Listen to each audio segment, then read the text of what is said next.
So today we are going to talk about the protein metabolism. So first of all, the things that we should have to know are the protein digestions. What we know that protein breakdown begin in the stomach, and there are no high protein hydrolyzing enzyme which are present in the saliva because mostly proteases are not working in the saliva. They start the digestion from stomach. As we know that proteins have their common sequence like amino acid with other amino acid and have peptide linkages. So most of the bonds are peptide bonds. And one of the amino acid terminal, for example, uh, is the one amino terminal, another is the carboxy terminal. And amino and carboxy terminal, but basically hydrolysis 10% of the polypeptides of the peptide bond, and denaturation by pepsin enzymes and HCl acids produce short chain polypeptides in the stomach. Trypsins, chymotrypsin, carboxypeptidases from pancreatic juice, for example, and aminopeptidases from the cell and the small intestine brushes zone create free amino acids. So these are the different, what we can say, conditions in which enzymes which are going to be involved for the digestions of different proteins. And if you look in this slide, so pepsin enzyme is basically working in the stomach, and HCl acids are basically produced for maintaining the pH of the stomach. Free amino acids are absorbed through intestinal wall via the active transport, inter-bloodstream, and brought to the cells. For example, total supply of free amino acids available is called the amino acid pool. जो food में free amino acid जो है blood stream के अंदर या food के अंदर intestine से अब्जॉर्ब होके आ रहे हैं डाइजेशन के लिए, उसको हम कहते हैं अमाइनो एसिड पूल. अब अमाइनो एसिड पूल जो है उसके डिफरेंट सोर्सेज हो सकते हैं. तो there are three major sources of free amino acid pools. One is dietary protein breakdown, एक ऐसी डाइट जिसमें हमारी प्रोटीनेशियस फूड जो है, प्रोटीन मौजूद है, उस डाइट से प्रोटीन आ रही है. दूसरा है कि biosynthesis of amino acids in liver. If you remember, there are some essential and non essential amino acids.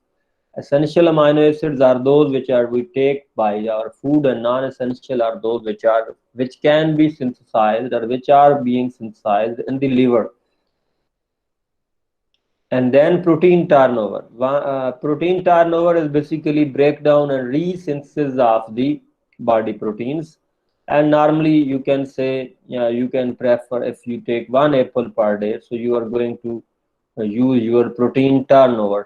So you can use your proteins of your body by using the apple. जो है वो आप अगर use करते हैं तो Apple के साथ यूज करने से असल में आपकी जो बाकी डाइट्स है उसको कंट्रोल मेंटेन हो जाता है. तो protein turnover is the breakdown and resynthesis of body proteins. Old tissues or damage, or recycling enzymes, or hormones.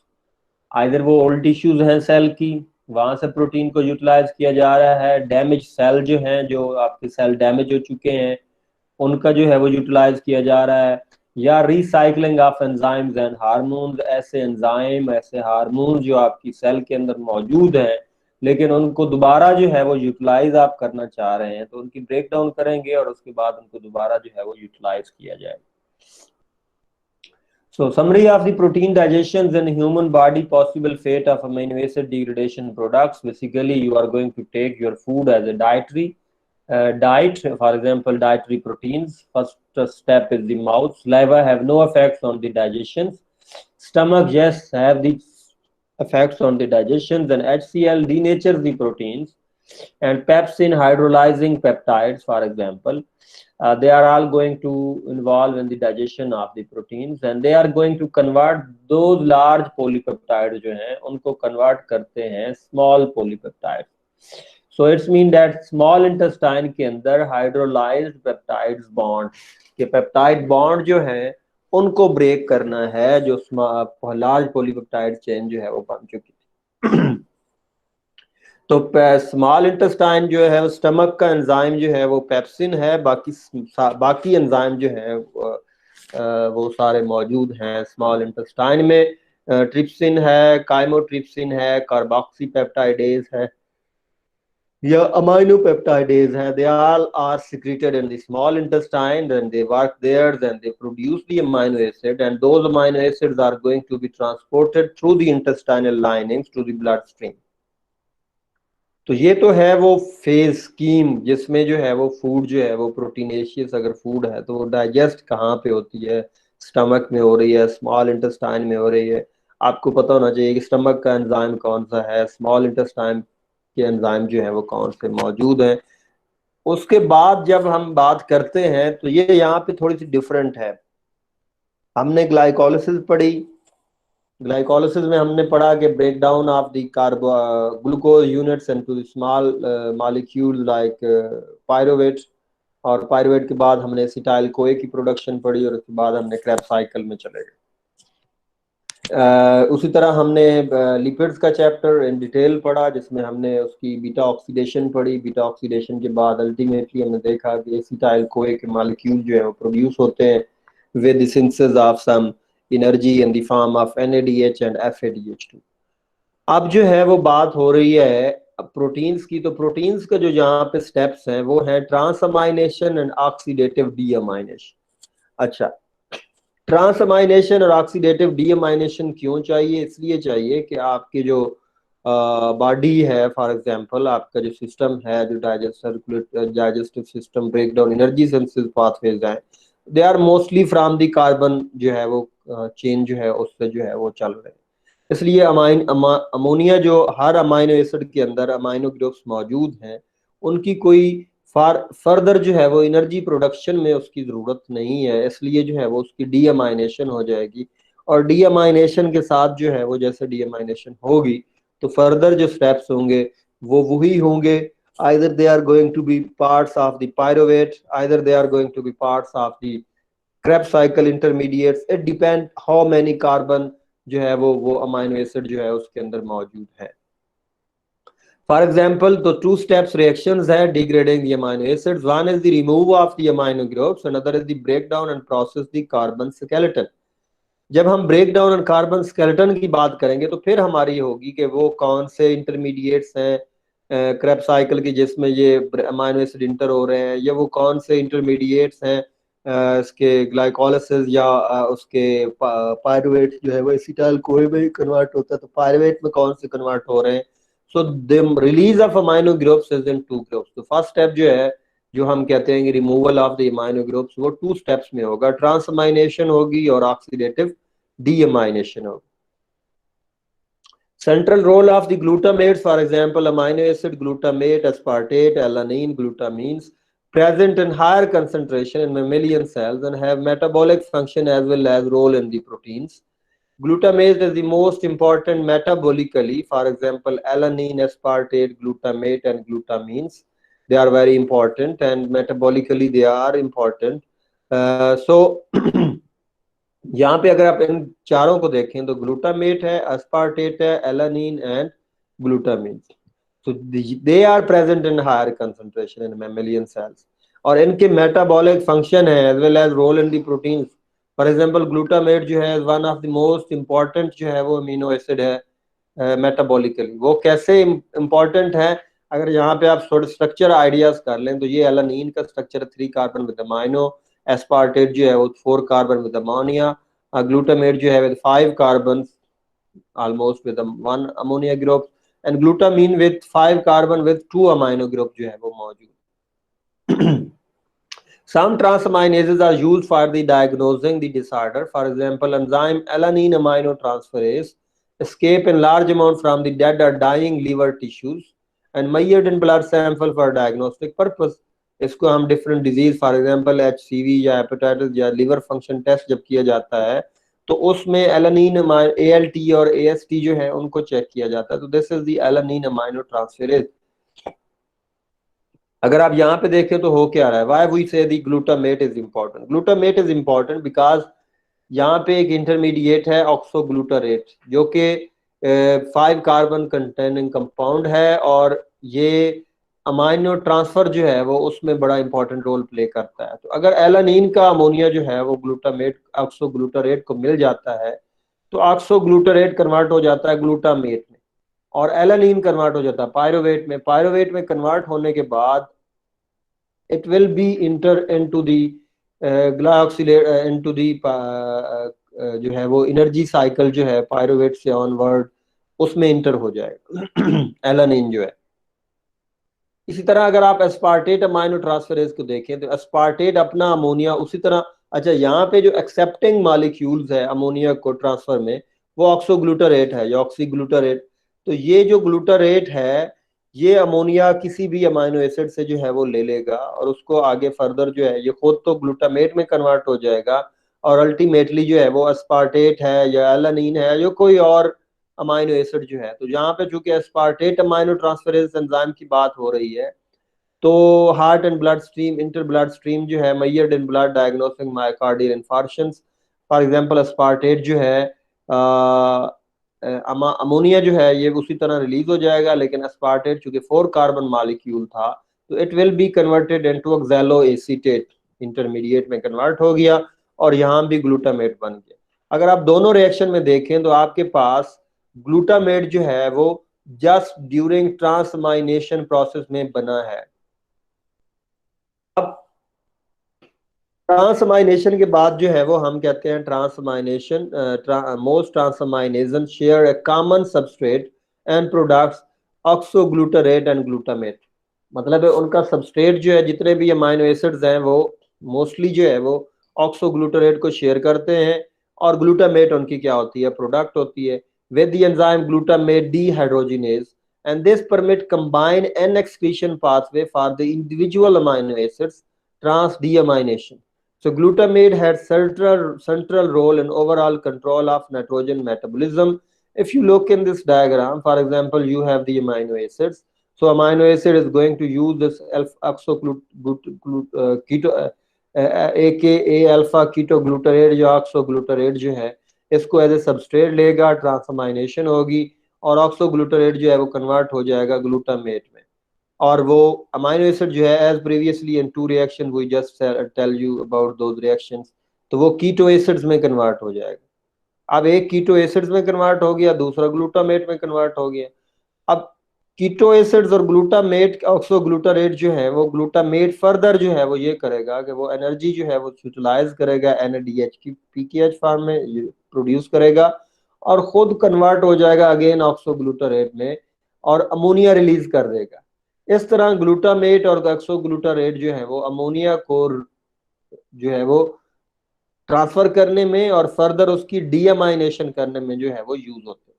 ये है डीअमाइनेशन प्रोसेस कि ग्लूटामेट जो है वो प्रोड्यूस हुआ from transamination and step is then deaminated by oxidative deamination using the enzyme glutamate dehydrogenase.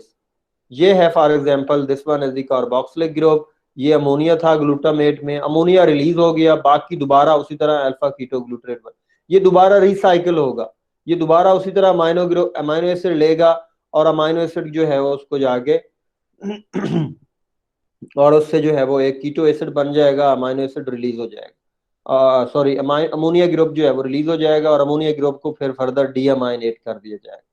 So for example, glutamate dehydrogenase जो है will reversibly convert glutamate to alpha ketoglutarate and alpha ketoglutarate into glutamate। ये जो enzyme है ये यहाँ पे major role play कर रहा है ऑक्सीडेटिव ट्रांसअमाइनेशन एंड डीअमाइनेशन प्रोसेस में।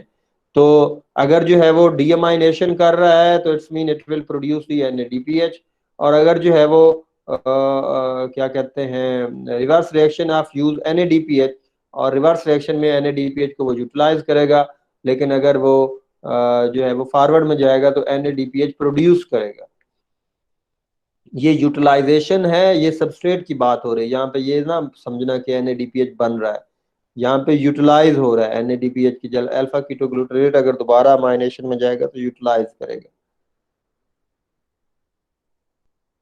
यूरिया साइकिल में basically when we talk about the all about this oxidative ammonia amination transamination and deamination process की जब हम बात करते हैं तो ammonium salts are toxic compounds and there are the oxidative deamination converting glutamate into alpha ketoglutarate and easily shifted equilibrium reactions। And ammonium ion, for example, building up favor in the synthesis of excessive amount of glutamate and increase the Krebs cycle intermediates. तो alpha keto ग्लूटारेट्स जो है वो क्या कहते हैं, चूंकि use हो रहा है वहां पे ऑक्सीडेटिव डीअमाइनेशन प्रोसेस में, तो वो ये हो सकता है कि उसमें जो है वो अल्फा कीटो ग्लूटारेट जो है वो यूटिलाइज हो, and this is turn decrease the ATP production and that affects the nervous system.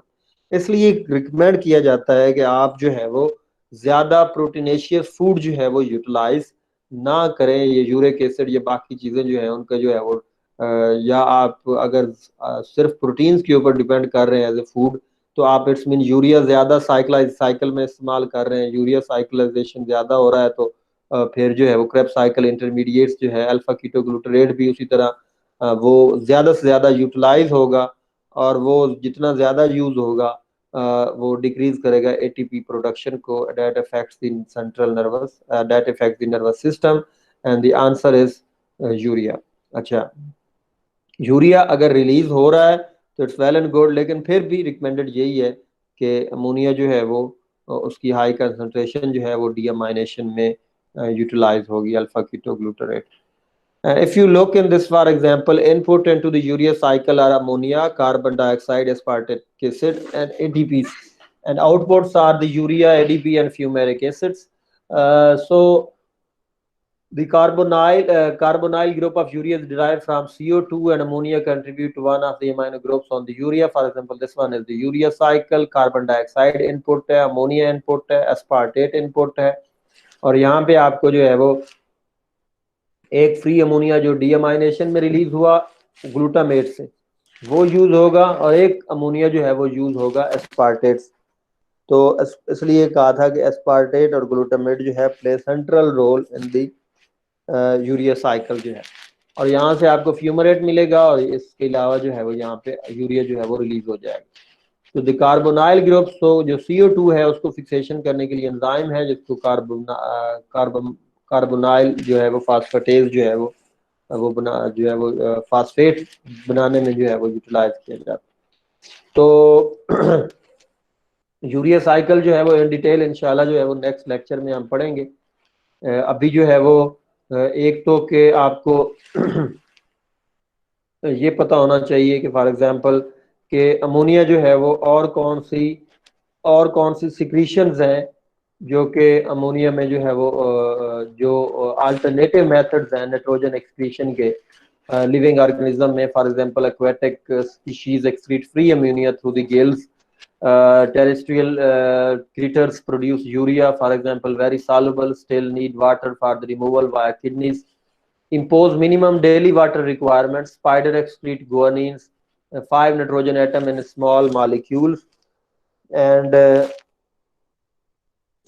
then there are basically you can say that reptile and birds excrete uric acid and very insoluble purine compounds form supersaturated solution, concentrated urine supersaturated with uric acids goes from cloaca into the hindgut. Uric acid crystallized in water is reabsorbed, and human uric acid deposit crystals and causes the gout. So that is all about for example spider they excrete guanine, और guanine में जो है वो आपको idea होगा कि 5 nitrogen atom जो है वो मौजूद है। Is more you can say ammonia जो है वो एक मॉलिक्यूल की फॉर्म में रिलीज, यूरिया में 2 अमोनिया मौजूद होते हैं जबकि गुआनिन की सिक्रेशन जो है उसमें 5 नाइट्रोजन जो है वो रिलीज हो रहे हैं। तो वो वाटर डेफिशिएंसी जो है उसको इस तरह जो है वो, और रिप्लाइड बर्ड जो है वो यूरिक एसिड सिक्रीट कर। यहाँ तक क्वेश्चन है तो आप लोग कहें। No sir.